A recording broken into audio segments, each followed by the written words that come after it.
Assalamualaikum warahmatullahi wabarakatuh. Innal hamdalillah nahmaduhu wa nasta'inuhu wa nastaghfiruh wa na'udzu billahi min shururi anfusina wa min sayyiati a'malina. May yahdihillahu fala mudilla lahu wa may yudlilhu fala hadiya lahu. Asyhadu an la ilaha illallah wahdahu la syarika lahu وأشهد أن سيدنا ونبينا محمدا عبده ورسوله. اللهم صل وسلم وبارك على سيدنا محمد وعلى آله وأصحابه أجمعين. سبحانك لا علم لنا إلا ما علمتنا إنك أنت العليم الحكيم. رب اشرح لي صدري ويسر لي أمري واحلل عقدة من لساني يفقه قولي.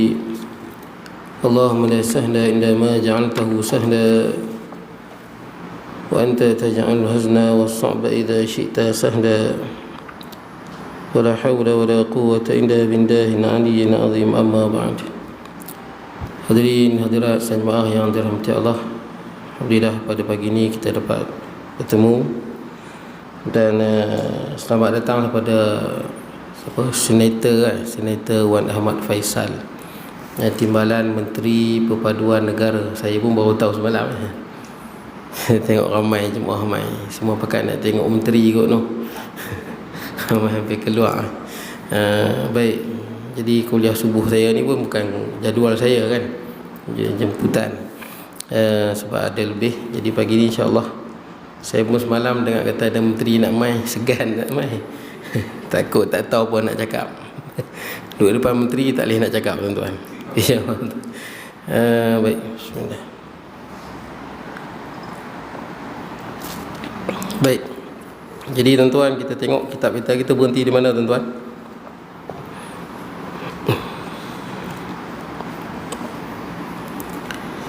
Baik, yang saya tanda di bab 10, pembicaraan sifat-sifat Allah. Itu kita dah habis dah. Pada pelajaran yang lepas kita dah habis berkenaan dengan Asmaul Husna. Jadi kita dah masuk bab 10, pembicaraan berkenaan dengan sifat-sifat Allah. Ini sifat 20 lah yang kita mengaji daripada kita sekolah rendah. Baik. Jadi kita berada di pembicaraan sifat nafsiyah. Sifat yang pertama iaitu sifat wujud, ada. Baik. Jadi tuan-tuan tengok kalau Jawi muka surat 69. Qala musannifu rahimahullahu taala wa nafa'ana bi ulumi fid darain. Kata pengarang, pembicaraan sifat nafsiyah iaitu wujud. Jadi saya sebut kat tuan-tuan dah berkenaan dengan perbahasan sifat ni. Sifat Allah ini adalah ijtihad para ulama. Diambil daripada intisari Al-Quran untuk kita mengenal Allah Azza wa Jal. Jadi pembahagian dia ada yang pertama wujud, kemudian sifat nafsiyah, kemudian ada sifat salbiyah. Sifat nafsiyah dan salbiyah merujuk kepada kita nak menafikan apa yang tidak layak bagi zat Allah Azza wa Jalla, itu dipanggil salbiyah. Sifat wujud, sifat nafsiyah merujuk pada adanya zat itu. Sifat salbiyah untuk membersihkan zat Allah daripada apa yang tidak layak bagi Allah. Itu yang qidam, baqa, mukhalafatul hawadis. Kemudian ada sifat ma'ani dan sifat ma'nawiyah. Sifat ma'ani adalah sifat yang mana ada makna pada zat Allah yang difahami, kuasa, berkehendak. Kemudian sifat ma'nawiyah merujuk kepada hal. Apabila Allah Ta'ala bersifat dengan sifat qudrah, maka keadaan Allah Ta'ala sentiasa berkuasa. Baik, jadi itu kita sebut pada pelajaran yang lepas. Jadi kita nak tengok huraian berkenaan dengan sifat yang pertama, iaitu sifat nafsiyah, sifat wujud. Baik, kata pengarang, pembicaraan sifat nafsiyah artinya Allah wajib ada dan adanya itu tidak dengan sesuatu sebab. Maknanya Allah Ta'ala memang ada, wajibul wujud dipanggil. Wajib di sini bukanlah wajib pada hukum syarak, yang mana kalau kita tak buat kita berdosa. Ma yu'aqabu ma yusabu fa'iluhu wa yu'aqabu tarikuhu. Apa yang bila kita buat dapat pahala, kita tinggal berdosa. Ini benda yang wajib, sembahyang, zakat, puasa. Tapi wajib di sini adalah wajib pada akal. Maknanya kita tak boleh bayang dalam akal kita dunia ni tak ada Tuhan, tak boleh bayang. harta sekecil-kecil benda pun kita tak boleh bayang. Kalau tuan-tuan main masjid tadi, tuan-tuan main awal, main buka pagar, tengok ada Ferrari sebiji, contoh je lah, tuan-tuan mesti akan tertanya siapa punya, betul tak? Lumrah akal kita. Balik rumah nanti kita nak makan, duduk atas meja, tengok-tengok ada handset iPhone 13, kita mesti tanya siapa punya. Itu normal akal manusia. Dan kita tak dapat terima kalau orang kata tak ada siapa punya, tiba-tiba dia ada. Mustahil. Hatta kita juga tak boleh sebut adanya apa, kereta ni tiba-tiba tak ada pencipta. Kita tak boleh bayang. Sebab tu ada kisah Imam Abu Hanifah rahimahullah, waktu nak berdebat dengan Dahriyun ni etis lah. Yang mana tuan-tuan, kalau tuan-tuan tengok di Arab lah ni, perkembangan etis ni agak kuat. Golongan Dahri ni makin lama dia makin kuat, agak ramai lah pengikut-pengikut dia. Sehingga ada seorang ulama besar, hafal Quran, hafal hadis, Abdullah Al-Qasimi, meninggal pun dia pada tahun 1996. Dia meninggal dan dia meninggal dalam keadaan etis. Dia jadi etis. Dia ulama besar daripada Arab Saudi, daripada Najd. Abdullah Al-Qasimi, apabila dia tengok, dia tak dapat terima, dia tengok dunia Islam, yang mana dunia Islam ni lemah, ditindas. Jadi dia tengok ada satu benda yang tak kena. Difikirkan, apa dunia Islam ni lemah. Dia ni alim ni, hafal Quran hadis, ngaji di Al-Azhar. Maka kesimpulan dah sekali dia tengok alam ni tak ada pencipta, itu kesimpulan dia. Lepas dia pergi di Lebanon, dia tulis, Abdul Al-Qasimi meninggal pun dia. Maka dia tulis banyak-banyak buku yang dia antara tokoh Arab etis yang cukup terkemuka lah. Antara buku dia disebut Al-Kaun Yu'ariful Ilah. Itu buku yang dipegang oleh etis Arab. Makna dia makhluk lah yang mentakrifkan Tuhan. Tuhan tu tak ada pun, tapi manusia yang mentakrifkan dia, mendefinisikan Tuhan. Siapa dia? Manusia. Kalau orang Islam mendefinisikan Tuhan itu Allah. Kalau kita duduk di negara orang yang beragama Hindu, ramai juta mereka ada, dia pun mentakrifkan Tuhan itu adalah Tuhan, itu adalah dewa. Kalau orang Kristian sebagainya. Kalau orang Yahudi juga sama. Yahudi menyebut Allah, tapi dalam masa Uzair anak Allah. Kristian juga menyebut Allah Tuhan, tapi Isa anak Allah. Senang kata, pendek kata, duduk di mana-mana Tuhan ini diperkenalkan manusia yang mensifati Tuhan. Tuhan tak ada pun. Baik, jadi nak ceritanya kita tengok buku dia tu pun dahsyat lah. Dan dia mati dalam keadaan etis. Baik, jadi ceritanya tuan-tuan, bila jadi perdebatan, nak jadi debat Dahri ni, kita tahulah kita kata Allah Ta'ala berfirman, Rasulullah bersabda, dia tak percaya. Dia tak percaya Tuhan. Tak kita nak kata Allah Ta'ala berfirman dalam Quran sekian dan sekian, dia tak beriman. Jadi Imam Abu Hanifah ni bila nak etis ajak berdebat, Imam Abu Hanifah fikir macam mana nak berhadapan dengan dia. Jadi dah buat perjanjian dah, bertemu di satu tempat. Imam Abu Hanifah datang lambat. Jadi etis ni tunggu lama. Dahri lama dia tunggu, tak datang-datang. Tiba-tiba Imam Abu Hanifah sampai. Jadi etis ni kata, awak lambat, janji dah masa sekian dan sekian, main lambat. Kata Imam Abu Hanifah rahimahullah, tadi masa nak lintas sungai Tigris di Iraq tu, tak ada sampan yang boleh bawa nak main ni, nak lintas. Tunggu sampan nak bawa lintas ni. Tiba-tiba aku tengok ada pokok tiba-tiba tumbang. Dah tumbang, tiba-tiba terbelah elok jadi sampan. Dah jadi sampan, dia main kat aku. Kemudian aku pun naik, kemudian dia pun bawa aku lintas. Itu yang lambat sikit sampai tu. Kata Dahri ni tak payah kelentong lah. Betul tak? Otak dia tak boleh fikir. Mana boleh jadi macam tu? Kalaulah macam tu pun kita tak boleh fikir. Langit bumi tuan-tuan, takkanlah tak terdetik dalam hati kita ada pemiliknya. Bila sebut pemiliknya, mesti wajibul wujud, wajib berkuasa, wajib berkuasa, wajib berkehendak. Sehingga kan Albert Einstein, tuan-tuan pun tahu, masyhur, legenda ahli fizik yang terkenal, dia pun sebut dia percaya Tuhan. Dia seorang Yahudi dan dia percaya Tuhan. Dan sains tanpa Tuhan, sains tanpa agama, pincang. Percaya. Saya baca seorang ahli fizik, daripada Jepun, saya lupa nama dia. Dia sebut dalam komuniti fizik ni tak boleh bayang dunia tanpa pencipta, tak boleh. Dan saya pernah sebut kat tuan-tuan, kalau kita mengaji matematik pun kosong tambah kosong tambah kosong tambah kosong tambah kosong tambah kosong sampai ke mana? Kuala Kurau pun jawapan dia kosong. Betul tak? Kosong kali kosong kali kosong kali kosong kali kosong, dia mesti kosong. Hatta dia takkan jadi 0.1 pun. Permulaan alam mesti ada pemilik dia, mesti ada yang ciptakan. Baik, jadi kata wajib ada tu. Dan saya sebut kat tuan-tuan pada pelajaran yang lepas, saintis pada abad yang ke-18 sebelum Edwin Hubble tu, saintis berpegang dengan satu teori alam ini adalah static universe. Static universe ni maksud dia alam yang mana statik, satu longgokan material yang abadiyun azaliyun, yang mana tidak ada permulaan dan tidak ada pengakhiran. Itu pegangan saintis dulu.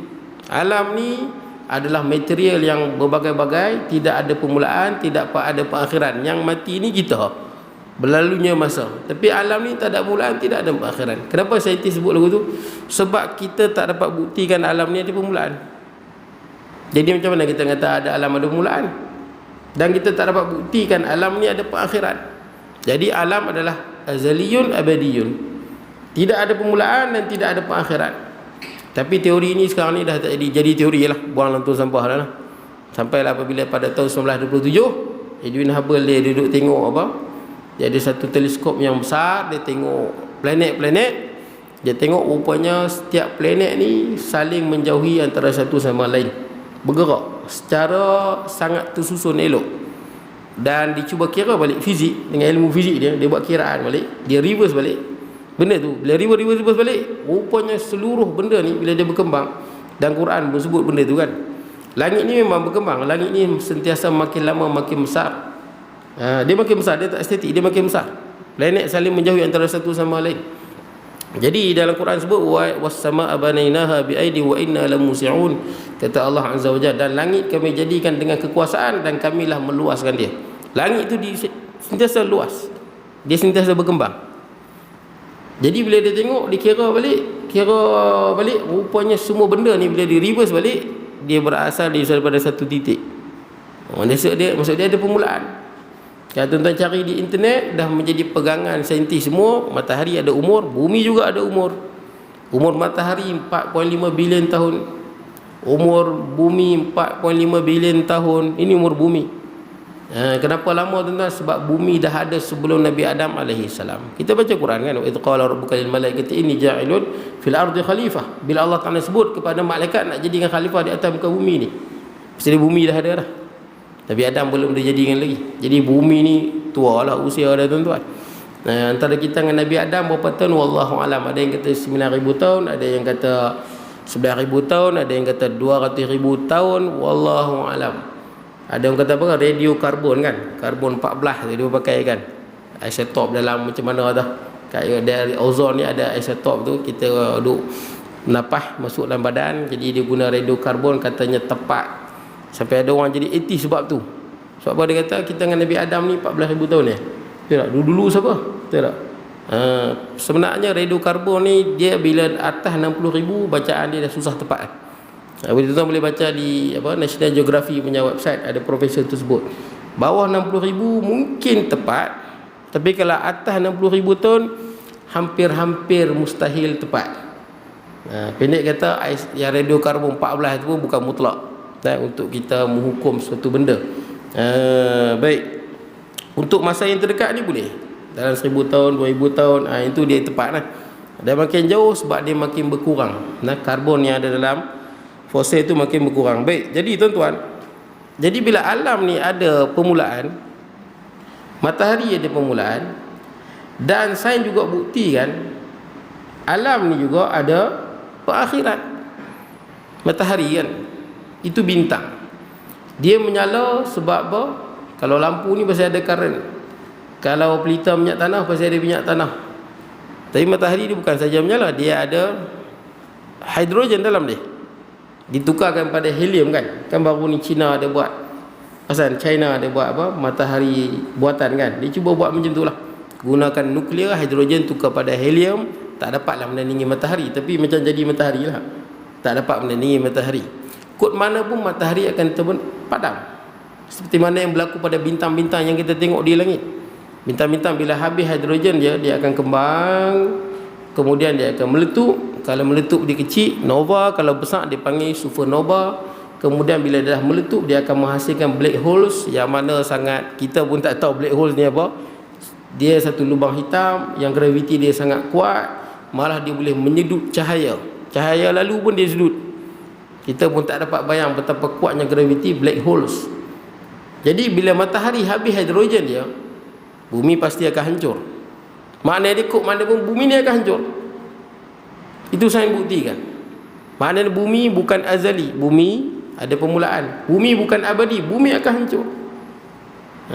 Baik. Jadi tuan-tuan, bila langit dan bumi ni ada pencipta, ada permulaan, mesti ada pencipta. Takkan jadi sendiri tuan-tuan, mustahil. Tu kata wajibul wujud, wajib wujud. Cumanya tuan-tuan, bila orang tanya kita, macam mana kita nak secara akalnya, kita nak kata Allah ni ada, Tuhan ni ada, secara akalnya. Kalaulah ada sebuah kereta, semua orang tak tahu, canggih sangat kereta ni lah, boleh terbang, boleh selam dalam ayam, ada torpedo contohnya lah, canggih sangat lah kereta terbang, boleh terbang naik ke bulan. Kereta ni tak ada siapa pun tahu, hanya siapa yang tahu tentang kereta ni? Orang semua tak tahu. Siapa yang tahu tentang apa cara guna kereta ni, bagaimana dibuat? Pencipta dia lah, betul tak? Siapa yang buat kereta ni dia tahu, pasal dia yang buat bagaimana kereta ni berfungsi. Sekarang ni langit bumi ni, kita nak tahu tentang langit bumi, kita mesti tengok Tuhan yang menciptakan tahu. Dia tahu. Di mana saya sebut tadi teori Big Bang kan, bukan teori lah tuan-tuan. Dia sebut Big Bang, letupan besar, tapi jadi fakta lah tuan-tuan. Jadi dia asalnya adalah alam ni daripada satu titik, kemudian Allah pisahkan dia. Pisahkan dia, jadilah langit, jadi bumi, jadi marih tuan-tuan, jadi macam-macam. Tuan-tuan yang ada handset, tuan-tuan buka YouTube, tuan-tuan boleh tengok bagaimana keadaan marih. Bila kita tengok keadaan marih yang 600 juta kilometer daripada bumi, kita kagum, masya-Allah, hebat. Ada kapal apa? Amerika, NASA di sana, dia ambil gambar, dia hantar terus ke bumi. China pun ada juga, China pun ada kapal apa? Dia punya kenderaan dia di marih. Kita tengok banyak-banyak planet tuan-tuan. Saya pernah tengok cari air pula kan. Tapi saya berani jaminlah tuan-tuan, tidak ada planet yang ada kehidupan melainkan bumi. Sebab dalam Quran sebut je lah, betul tak kan? Wajah apa? Dan kami jadikan bumi ini, betul tak? Wal arda mihada, kami bentangkan bumi ini. Bila kita baca dalam Quran, bumi Allah Ta'ala sebut. Bumi lah tempat yang Allah Ta'ala jadikan untuk manusia boleh hidup, ada hidupan. Baik, jadi tuan-tuan, teori Big Bang ni, yang langit berkembang, kita baca dalam Quran ada.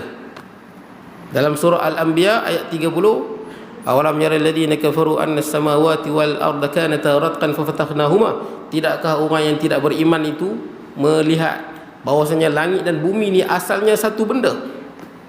Fafataqnahuma, dan kami pisahkan. Dah ramai dah orang saintis yang bukan Islam masuk Islam pasal ayat ni. Macam mana boleh tahu tuan-tuan? Maksud dia pencipta dia yang tahu bagaimana asal dia. Sama juga Dr. Tajeshin, seorang pakar anatomi kulit daripada Dr. Tajeshin ni pakar kulit di Thailand dan dia masuk Islam di Convention Perubatan di Arab Saudi pada tahun 1982 apabila dia buat kajian tentang kulit. Bila buat kajian tentang kulit, rupanya di kulit ni ada reseptor. Betul tak? Ada reseptor sejuk, panas, tekanan, betul tak? Jadi buat kajian, itu kajian yang hebat lah. Baru kita tahu di kulit ni ada reseptor. Sehingga kan kalaulah kita bakar tangan kita ni, bila reseptor kita ni hangus, terbakar semua, kita tak akan merasa sakit dah. Ialah bagaimana reseptor tu nak hantar impuls kepada otak yang nak tafsirkan sakit tu. Jadi bila impuls tak dihantar, kita tak berasa. Macam kita pergi masuk bilik bedah kan, bukan tak sakit sebenarnya, tapi disebabkan ubat bius tu dia menyekat impuls tu daripada sampai ke otak. Jadi otak tak tafsirkan. Jadi tuan-tuan tak berasa padahal sakit tu, bukan tak sakit. Jadi apa dia, bila dia buat kajian ni, dia kagum lah. Baru kita tahu di kulit ni ada reseptor. Di dermis lah, epidermis lah, ada reseptor dia. Rupanya dia baca dalam Quran ada. Dia baru jumpa dalam tahun 70-an, 60-an. Dalam Quran ada lama dah. Dalam surah An-Nisa ayat 56, kullama nadijat juluduhum badalnahum juludan ghairaha liyazuqul azab. Allah Ta'ala sebut tentang ahli neraka ni, tiap kali kulit dia hangus, nadijat juluduhum, kulit hangus. Apabila kulit disebut kulit, apabila kulit itu hangus, badalnahum juludan ghairaha, kami ganti dengan kulit lain. Kenapa ganti kulit lain? Liyazuqul azab, supaya dia rasa sakit. Tidak tak rasa. Oh, di kulit ada reseptor sakit. Pada tahun 1982 dia pergi di konvensyen perubatan di Arab Saudi, masuk Islam dia. Banyaklah tuan-tuan nak sebut. Cerita bab manusia, cerita bab alam ni tuan-tuan ada disebut dalam Quran. Tepat tuan-tuan. Yang mana kita tak tahu, kita baru tahu.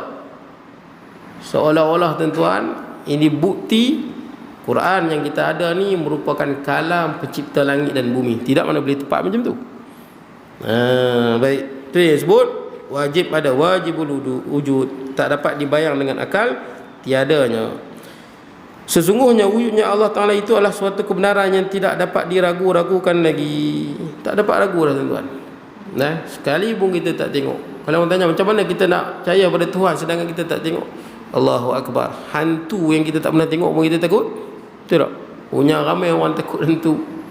Ada kes hantu ketuk pintu kan, viral seluruh Malaysia kan. Mula daripada mana? Mula dekat kita. Betul tak? Mula di Krian ni start. Lepas tu hantu tu dia naik bas kot, dia pergi ke mana? Ke Sabak Bernam kan. Dia kacau orang Sabak Bernam pula. Lepas tu dia pergi kacau Melaka, Johor, Pahang tuan-tuan. Seakan hantu ni. Jadi tuan-tuan, kita tak pernah tengok pun kita takut. Betul tak kan? Pasal orang cerita, orang momok kan, kita takut. Berapa ramai orang kalau duduk seorang-seorang tengah kubur takut, walaupun tak pernah tengok hantu. Kalau malam ni ada hantu ketuk pintu kita, contohnya lah, saya ada seorang kawan kata, saya dia siap asah parang ni, ketuk ni nak pergi kejap. Tak payahlah, hantu ni dia ketuk pintu dia bukan rompak pun. Betul tak? Dia ketuk pintu dia lari lah. Macam kanak-kanak riang tuan-tuan. Begitulah tuan-tuan. Kita kalau tengah malam orang ketuk pintu, betul? Kalau orang ketuk gitu pintu, kita bukan takut pun. Pasal apa bila hantu ketuk kita takut? Betul tak? Benda yang sama. Kita kalau kita tengah kita tumpang ke orang bawa naik motor, tak takut pun. Tapi kalau hantu tumpang kita takut, padahal bukan ada pun. Benda sama. Betul tak tuan-tuan? Jadi tuan-tuan, kita membina ketakutan tu walaupun tak pernah tengok tuan-tuan. Bila kita dimomok kan, sebab kita kurang takut dengan Tuhan tuan-tuan. Itu persoalan. Tapi hantu takut. Kalau orang sebut hantu takut, tak berani tuan-tuan. Saya ingat kampung saya dulu, surau tu papan. Bila semayang, dengar bunyi orang berjalan, kokrak. Jadi dia berkata ada jin Islam. Dia semayang, saya tak tahu betul tak betul. Tapi memang duk dengar, semayang duk dengar kokrak kat belakang. Macam orang berjalan tu, memang real sungguh dengar. Tak apalah, disebabkan bunyi tu. Apa dia, ada satu orang tua meninggal dah pun dia.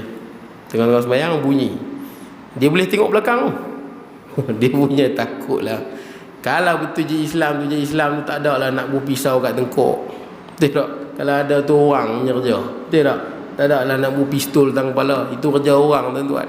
Jin ni dia buat kerja, dia belah macam tu, kan ada apa pun. Baik. Jadi tuan-tuan, kita tak pernah tengok tapi kita takut. Pasal apa? Kita orang cerita kan, betul tak? Orang cerita hantu dan banyak cerita hantu ni tokok tambah pun, betul tak? Kita dengar dengan penuh semangat. Tapi tentang Allah, kenapa kita tak takut? Sebab kita tak menghayati bila kita baca Al-Quran. Cuba kita semayang, kita hayati, baru datang takut tu. Bila kita baca Alhamdulillahirrabbilalamin, segala puji bagi Tuhan sekalian alam, hati tu kita menghadap Allah Azza wa Jalla. Ar-Rahmanir-Rahim, yang maha pemurah lagi maha penyayang. Maliki yaumiddin, penguasa di hari pembalasan. Iyyaka na'budu wa iyyaka nasta'in, kepadamu lah kami sembah dan semata-mata kepadamu lah kami mohon pertolongan. Masa semayang tu lalukan dalam hati makna dia, kita hayati. Hantu ni kita duk takut, cerita hantu kita tengok, orang cerita kita tengok penuh perasaan, betul tak? Tu jadi takut tu. Walaupun tak pernah tengok hantu pun. Baik. Jadi tuan-tuan, wujudnya Allah kebenaran yang tidak diragukan lagi. Kerana segala apa yang ada di alam ini semuanya menjadi bukti di atas kewujudan Allah. Bukti kewujudan Allah. Sebab tu tuan-tuan, kalau tuan-tuan tengok hatta nabi-nabi dan rasul tuan-tuan, nabi-nabi dan rasul ni tak ada nabi-nabi dan rasul dia mai dia berdakwah, dia bagi tahu Allah itu ada, tak ada. Sebab apa? Secara fitrahnya manusia mengaku ada Tuhan. Secara fitrah. Ya, dalam hadis sebut kullu mauludin yuladu 'alal fitrah.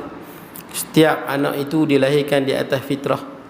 Fa abawahu, maka mak bapak dia lah yuhawidanihi, jadikan dia Yahudi, yumajisanihi, jadikan dia Majusi, au yunassirani, menjadikan dia Nasrani, Kristian. Lahir ni jiwa manusia percaya ada Tuhan. Ada super power di sebalik alam ni. Itu fitrah manusia. Fitrah sebelum dirosakkan. Sampai saya ingat, saya dengar apa, pada saya terbaca, ada satu kaum yang dah terpisah lebih 1000 tahun, yang berada di Australia. Lebih 1000 tahun di New Zealand. Itu buat Australia, orang asli di lautan. Terpisah lama daripada orang 1000 tahun lebih. Bila jumpa, baru jumpa dalam tahun 60-an ataupun 50-an. Lepas ni tak tahu apa, terpisah 1000 tahun lebih. Tapi dia tahu satu benda, alam ni ada Tuhan, dan Tuhan itu Esa. Mana boleh berbilang-bilang. Tidak ada Nabi bila berdakwah beritahu Tuhan itu ada. Tak. Sebab tu langit bumi mesti ada Tuhan. Sehingga kita tengok kebanyakan manusia di atas muka bumi percaya Tuhan. Secara atas ni lah, atas kertas lah. Kristian paling ramai. Kristian ada lebih kurang dalam 2.5 bilion. Lebih kurang 2.5 bilion. Islam ada 1.7 bilion. Nombor 2. Kemudian Hindu yang ketiga, lebih kurang dalam 1 bilion. Pendek kata tuan-tuan, yang ada agama ni ramai, mengatasi orang yang tak percaya Tuhan. Cuma konsep ketuhanan tu fitrah tuan-tuan. Sebab tu Nabi-Nabi bila dia berdakwah, dia tak kata Allah mawujud, Allah ada, bukan. Dalam Quran sebut, bila apa datangnya mana-mana Nabi, mana-mana Rasul, dakwah dia sama, wa ma arsalna min qablika min rasulin illa nuhi ilaihi annahu la ilaha illa ana fa'budun. Tidak kami utuskan sebelummu wahai Muhammad mana-mana Rasul, melainkan kami wahyukan kepadanya tiada Tuhan melainkan Allah, sembahlah Allah. Makna dia Tuhan yang sebenar-benar yang layak disembah Allah. Nampak? Membetulkan konsep ketuhanan tu. Jangan sembah selain pada Allah. Maksud dia manusia ni percaya Tuhan, percaya kuasa ghaib yang berkuasa macam Tuhan. Tapi konsep penyembahan, konsep ketuhanan tu silap. Maka datanglah Nabi-Nabi dan Rasul sebut la ilaha illa ana fa'budun, tiada Tuhan melainkan Allah, sembah Allah. Jangan sembah benda lain selain pada Allah. Jangan sembah matahari, jangan sembah bulan, dan jangan sembah api dan sebagainya.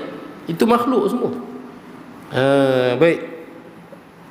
Perkara yang terdapat di alam sebelah atas seperti matahari, bulan, bintang, planet dan lain-lain, dan perkara yang terdapat di alam sebelah bawah seperti bumi, gunung ganang, tumbuh-tumbuhan, binatang dan sebagainya adalah menjadi tanda adanya Allah yang menciptakan. Kita duduk kat bumi ni, saya tengok tuan-tuan membaca saintis Australia kan baru ni, dia ada satu macam teleskop yang dia terbangkan ke udara kan, dan dia tengok di langit. Dan baru ni kan dia tengok satu benda yang katanya menakutkan lah, apabila dia menghasilkan satu gelombang kan. Dan benda itu berada di galaksi Bima Sakti. Dia tuan-tuan, makna dia dalam kita duduk di bumi ni, kita kena ingat kita berada di planet yang sangatlah kecil. Planet yang kita duduk ni, bumi ni, hanyalah seperti debu, mungkin macam kuman je tuan-tuan, bila dibandingkan dengan langit yang ada, alam semesta yang luas terbentang. Luas tuan-tuan. Kadang-kadang dia fikir ke atas tu. Kadang-kadang kita dalam hidup, buka mata kita duk fikir dunia, betul tak kan? Jalan duk fikir dunia, pejam mata pun dunia tak terfikir hak atas-atas. Tak terfikir kejadian matahari, kejadian bulan, planet-planet tuan-tuan. Tak fikir tuan-tuan. Kita tengok lah ni orang yang bukan Islam lah. Yang sepatutnya orang Islam buat, orang bukan Islam kan. Quran kata apa? Ulul albab ni wa yatafakkaruna fi khalqis samawati wal ard, fikir kejadian langit dan bumi. Betul tak?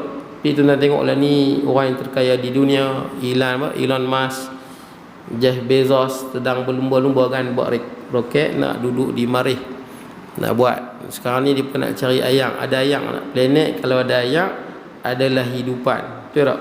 Itu je konsep dia. Mana ada planet, kalau ada ayang mesti ada kehidupan. Belum tentu manusia, tak kira lah benda kecil ke benda besar, bakteria ke kuman ke, ada ayang adalah kehidupan. Dan Quran pun sebut. Nah, betul tak? Quran sebut waj'alna minal ma' kulla syai'in hayyin afala yu'minun. Quran sebut. Dan dari segi biologi pun kita mengaji, semua benda hidup dia basah. Dia ada ayat, dan kami jadikan daripada air setiap benda yang hidup. Afala yu'minun, kenapa tak mau beriman? Semua benda yang hidup kan. Sehingga kan sel hidup, manusia ke, pokok ke, binatang ke, sel-sel kecil ke yang dipanggil sebagai protoplasma kan. Protoplasma ni lebih 70% adalah air. Manusia kalau mati dia akan kering, pokok mati dia akan kering, binatang mati dia akan kering. Sampai ada ulama sebut roh itulah air. Maknanya tak tepat pun, pandangan je lah tuan-tuan. Sebenarnya roh ni kita tak tahu. Tapi nak ceritanya sel hidup tu air. Sehingga sebahagian ulama sebut air lah makhluk yang pertama diciptakan. Sebab dalam Quran sebut wa kana arsyuhu 'alal ma'. Waktu Allah Ta'ala jadikan arasy langit bumi, arasy berada atas air. Kalau air tu dah ada sebelum arasy. Air tuan-tuan. Tu yang untuk cari air. Baik. Jadi tuan-tuan, fikir tuan-tuan tentang benda yang berada di atas. Betapa luasnya langit tuan-tuan, luas, seluas-luasnya. Kita ni halus, bumi ni halus tuan-tuan. Walaupun bumi ni halus tuan-tuan, manusia ni antara makhluk yang paling lemah tuan-tuan. Tapi Allah Ta'ala sebut manusia ni lah paling kuat melawan. Dia macam tu. Bumi ni halus tuan-tuan, halus macam debu. Kalau hilang daripada, kalau bumi ni kita nisbahkan di angkasa lepas, bumi ni hancur, sistem angkasa tu macam tak ada apa tuan-tuan. Luasnya langit tu. Kenapa luasnya langit? Pasal langit tempat para malaikat beribadah. Malaikat besar-besar. Bukan saja buat tuan-tuan. Kalau kita fikir pasal luas sangat alam semesta ni. Luas seluas-luasnya. Sebab alam semesta tu tempat malaikat ibadah. Malaikat ni saiz besar-besar. Kalau kita boleh tengok, tidak ada ruang 4 jari, malaikat ada dahi malaikat yang sujud. Dalam hadis sebut kan. Tapi hijab kita tak nampak tuan-tuan. Dan langit itu bergema, ada suara. Ada suara tuan-tuan. Suara malaikat yang mentasbih, muji Allah. Kalau dibuka hijab telinga kita, dengar tasbih yang menaungi langit ni, mungkin kita nak hidup pun takut tuan-tuan. Suara-suara para malaikat. Walaupun kecil tuan-tuan. Hatta manusia ni bukan sekadar bumi kita kecil, kita pun lemah tuan-tuan. Betul tak? Lemah kita ni. Jadikan lemah. Nah, wa khuliqal insanu dha'ifa. Manusia ni lemah. Kalau kurung kita dalam satu bilik, bertumbuk dengan lembu, boleh kat lembu? Betul tak? Boleh lembu. Kalau tak pakai pistol lah tuan-tuan. Dengan ular sawah, boleh ular sawah. Dengan buaya, jangan, buaya gigit 1000 PSI lebih, sekali dengap hancur habis tulang kita. Dengan harimau boleh kat dia. Betul tak? Kita nak lawan, fight pun tak kuat tuan-tuan. Gorila, lengan dia 25 kali ganda orang bina badan. Orang bina badan tu, badan ketui tu. Gorila tak payah masuk gym tuan-tuan. Dia punya lengan tu 25 kali ganda, sekali lempang boleh mati kita tuan-tuan. Harimau 13 ataupun 14 kali ganda kekuatan tangan dia. Sekali dia swipe sekali, memang boleh jatuh, boleh patah kaki. Kita dijadikan lemah tuan-tuan. Tapi dalam Quran sebut fa idza huwa khasimun mubin, paling kuat melawan kerana nafsu tuan-tuan. Baik tuan-tuan. Kemudian planet dan lain, dan perkara yang di bawah bumi, gunung gandang, tumbuhan, binatang dan sebagainya adalah menjadi tanda adanya Allah menciptakan. Tengok tuan-tuan, langit, gunung gandang, tengok. Memang kita tengok dan kita fikir tuan-tuan. Tengok dan fikir. Kita nak pergi gunung yang paling tinggi di dunia. Kita ada lagi 4 minit tuan-tuan. Syuruk ke apa?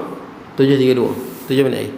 Baik tuan-tuan, gunung paling tinggi di dunia Everest, 88.8848. Saya rajin dah tengok tuan-tuan di YouTube. Seronok tuan-tuan tengok orang panjat Everest ni. Kita nak panjat tak larat lah tuan-tuan. Gunung Semanggi pun tak larat. Jadi tuan-tuan, apa dia, Gunung Semangui nama gunung kan, tapi bukan gunung tuan-tuan, itu bukit tuan-tuan. Pendek. Bukit Larut pun bukit tuan-tuan. Jadi Gunung Everest tinggi lah 8848 tinggi tuan-tuan. Saya tengok kagum tuan-tuan, orang yang cuba tawan dia, kita kagum lah. Ada yang matinya, Josh Mallory-nya, Irvin-nya, ramai mati. Ada lebih kurang 300 mayat atas tu yang tak diturunkan. Nak turunkan pun $70,000 tuan-tuan. Siapa nak ada duit $70,000. Tuan-tuan nak pergi Everest pun paling common pun $40,000. $40,000 lebih kurang $200,000 tuan-tuan. Nak bagus sikit, Sherpa banyak boleh tolong, kena ada $100,000 lebih baru boleh tolong. Tapi tak apalah, tapi ceritanya tuan-tuan, orang bila saya tengok di Gunung Everest tuan-tuan, kita tengok YouTube sudahlah tuan-tuan. Tengok YouTube tuan-tuan, di situ banyak ada orang yang pakai GoPro, dia pergi naik, dia rakam kan, dia duduk di puncak kan, 48 meter. Kita tengok, Allah, besarnya alam ni, tu dah kecilnya manusia ni, kecilnya manusia. Hatta mayat-mayat yang di atas tu bukan senang nak bawa turun. Kalau nak pergi heli pun susah. Udara di atas makin lama makin nipis, betul tak? Makin nipis. Maksudnya kipas kalau pusing pun dia, udara yang dihasil ke bawah tu tak banyak, nipis. Jadi bila-bila boleh terbalik. Itu bukan senang helikopter. Adalah helikopter pernah sekali sampai di puncak tu. Itu pun tengok musim yang sesuai lah tuan-tuan, puncak Everest tu. Jadi tuan-tuan, tengok manusia ni kecil je tuan-tuan. Dia tengok orang yang berada di Everest tu, dia ambil gambar keliling Everest tu. Allah, halus manusia ni. Halus sungguh. Nak tawan puncak Everest pun susah. Mati pun ramai. Mati ramai. 300 mayat atas tu tuan-tuan. Nak tawan puncak Everest pun susah. Macam-macam lah tuan-tuan. Sejuk lah, altitude sickness lah, macam-macam lah tuan-tuan. Tak mampu, oksigen kurang. Nak ceritanya tuan-tuan, bila tengok gunung ni dikeliling Everest tu, tinggi-tinggi, besar-besar, manusia ni halus. Dalam Quran sebut kan, so kita fikir. Dalam Quran sebut apa? Wala tamshi fil ardi maraha. Ni Allah Ta'ala tegur saya, tuan-tuan, semua manusia dan jin, janganlah kita berjalan di atas muka bumi ini dengan kesombongan. Sebab apa? Innaka lan taghriqal arda. Pasal manusia ni tak boleh menembusi bumi pun. Betul tak? Tak boleh pun kita hentak kaki tembus sampai mental bumi, tak boleh. Innaka lan taghriqal arda. Tak boleh tembus bumi pun.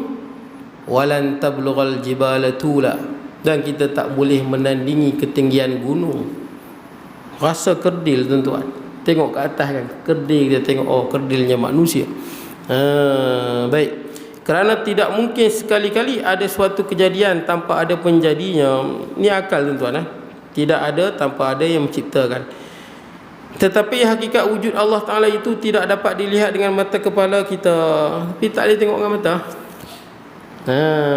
Pasal apa tak boleh tengok kalau orang nak tengok tuan-tuan?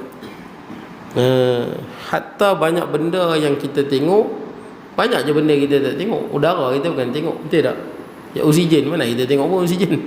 Tapi kita tahu tak ada oksigen tak boleh nafas. Kalau tuan-tuan naik di Everest tu, atas puncak tu oksigen 20% saja. 20%. Kita sekarang oksigen banyak tuan-tuan. Boleh nafas relax tuan-tuan. Atas sana 20%. Paru-paru tak kuat memang mati lah. Tapi ada orang boleh panjat tanpa oksigen. Jadi ceritanya tuan-tuan, oksigen kita tak nampak, habis kita tahu kita boleh nafas. Karbon monoksida, betul tak? Duduk dalam kereta bocor kan. Kan banyak orang bila dia tidur dalam kereta, bocor karbon monoksida tu daripada asap kereta tu masuk dalam kereta. Memang tak nampak. Tak nampak dan tak ada bau. Tak ada bau, tak ada nampak pun tak.